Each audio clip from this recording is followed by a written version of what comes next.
To enable floating window and smart panel on Infinix Note 30. 1. Swipe up from the bottom of the screen to access the menu panel. 2. Search for settings in the search bar. 3. Scroll down and select Special Functions. 4. Search for floating window and select it. 5. Enable all the options for floating window. 6.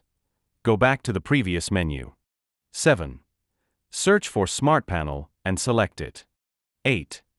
Enable all the options for Smart Panel. 9.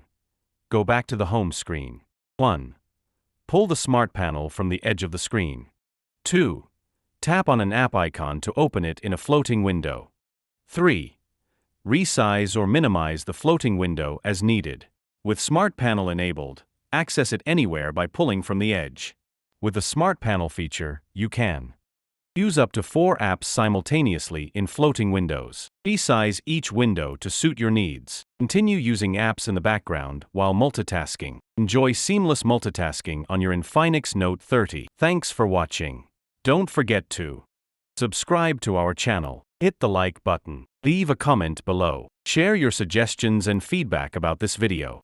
Your support helps us create more informative and helpful